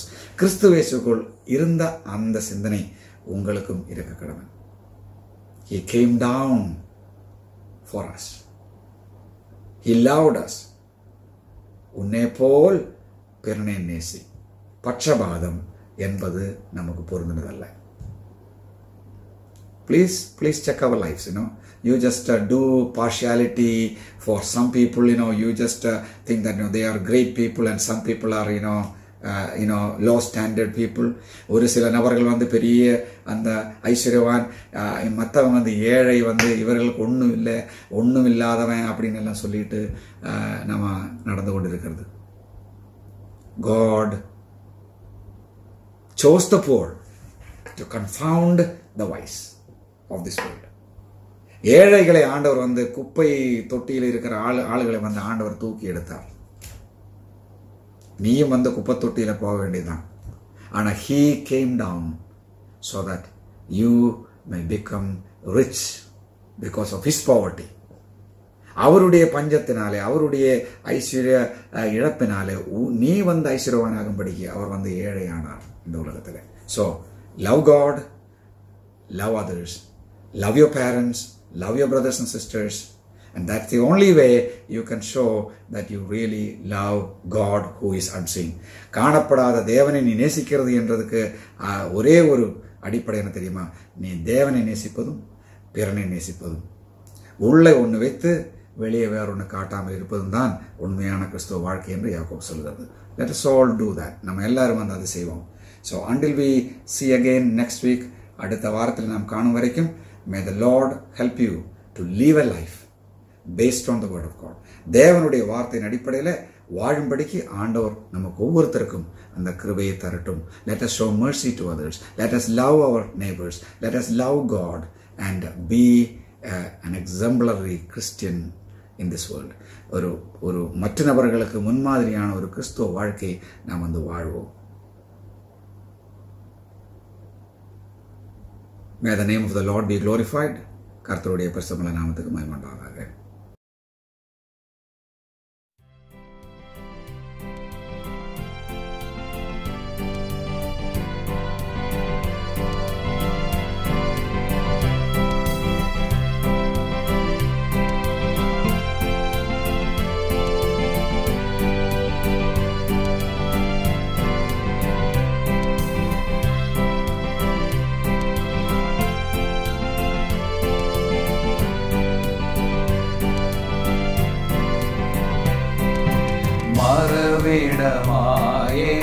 മറവിടമായെനിക്കേശുണ്ട്, മറച്ചിടും അവനെന്നെ ചിറകടിയിൽ. മറന്നിടാതെ വീടെന്നെ കരുതിടുവാൻ, മാറാതെ അവനെന്റെ അരികിലുണ്ട്. മറന്നിടാതെ വീടെന്നെ കരുതിടുവാൻ, മാറാതെ അവനെന്റെ അരികിലുണ്ട്.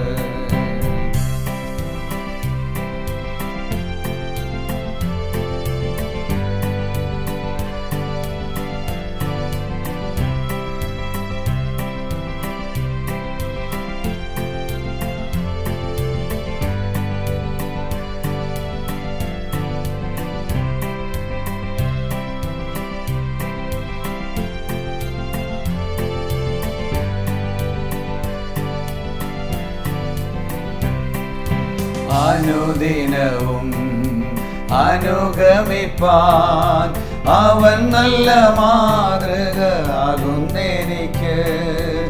അനുദിനവും അനുഗമിപ്പാൻ അവൻ നല്ല മാതൃകയാകുന്നെനിക്ക്.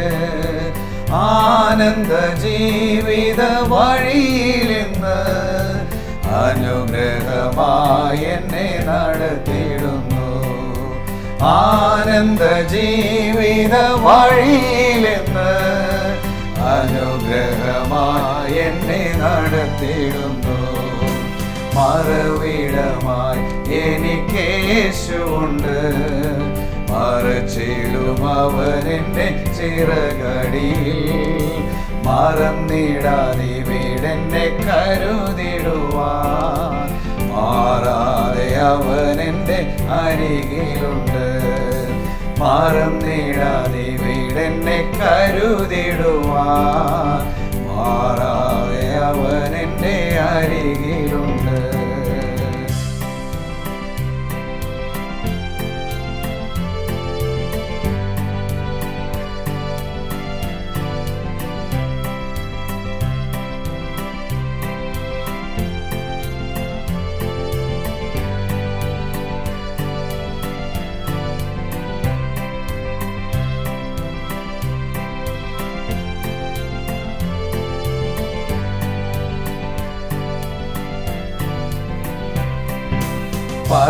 പലവിധമാം എതിരുകളൻ പാതയിൽ അടിക്കടി ഉയർന്നിടുമ്പോൾ, പലവിധമാം എതിരുകളൻ പാതയിൽ അടിക്കടി ഉയർന്നിടുമ്പോൾ, പാലിക്കും പരിചോടെ പരമനെന്നെ പതറാതെ നിൽക്കുവാൻ ബലം തരുന്നു.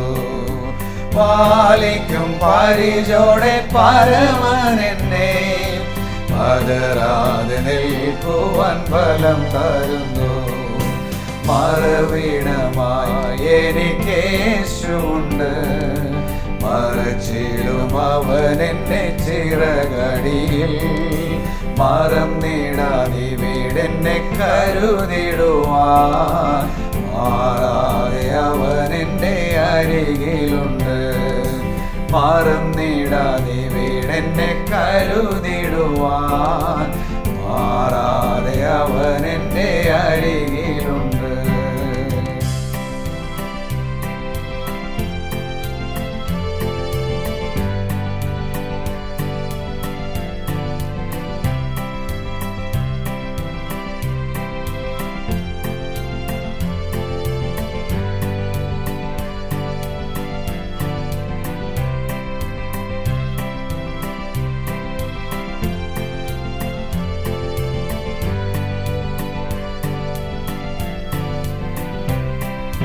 വിളിച്ച ദൈവം വിശ്വസ്തനല്ലോ, വഴിയിൽ വലഞ്ഞു ഞാൻ അലയാനിടാ. വിളിച്ച ദൈവം വിശ്വസ്തനല്ലോ, വഴിയിൽ വലഞ്ഞു ഞാൻ അലയാനിടാ. വരികയില്ല അവൻ എന്നെ പിരികയില്ല, വലതുകൈ പിടിച്ചെന്നെ നടത്തിയിടുന്നു. വരികയില്ല അവൻ എന്നെ പിരികയില്ല, വലതുകൈ പിടിച്ചെന്നെ നടത്തിയിടുന്നു. മറവിടമായി എനിക്ക് യേശുവുണ്ട്, മറച്ചിടും അവനെന്നെ ചിറകടിയിൽ. മറന്നിടാതെ വീടെന്നെ കരുതിടുവാൻ മാറാതെ അവനെന്റെ അരികിലുണ്ട്. മറന്നിടാതെ വീടെന്നെ കരുതിടുവാൻ മാറാതെ അവനെന്റെ അരികിലുണ്ട്.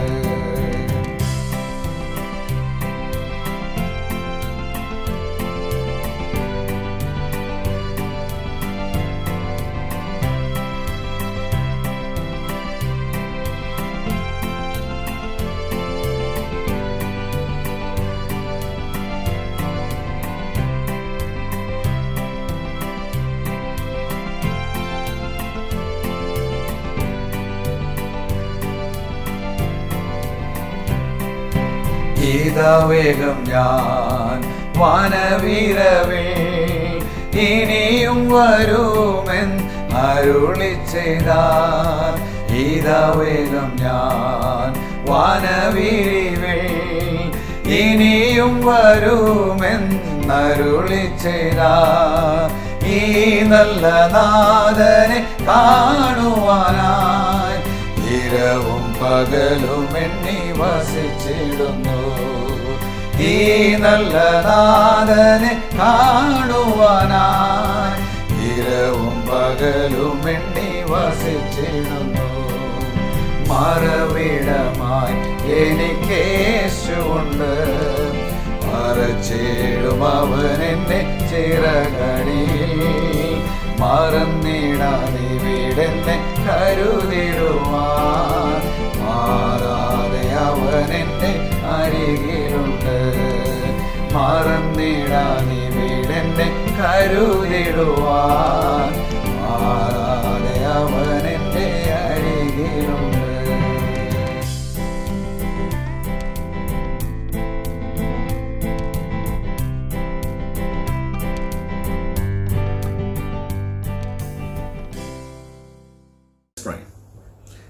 Eternal God, our loving Heavenly Father, we are so thankful for this morning and thank you for the challenge that we heard from your word.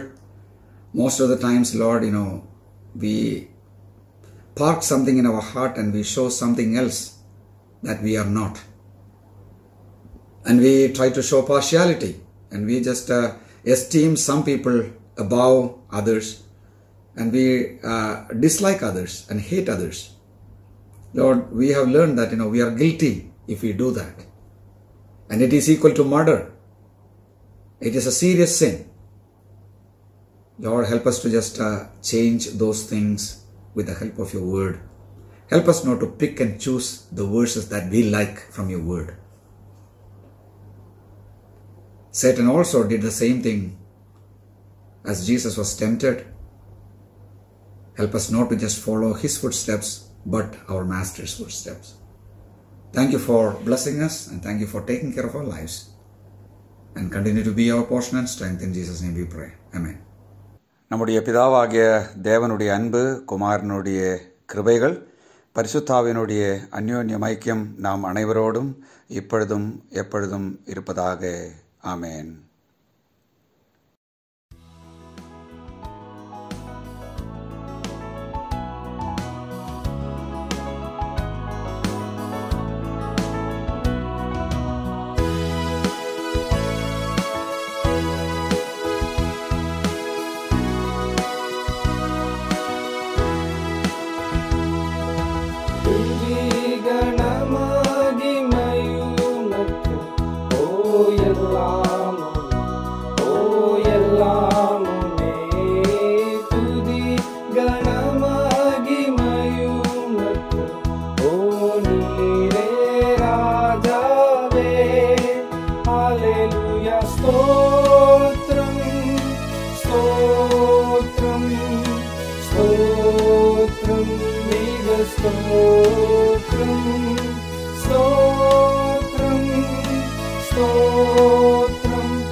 Gana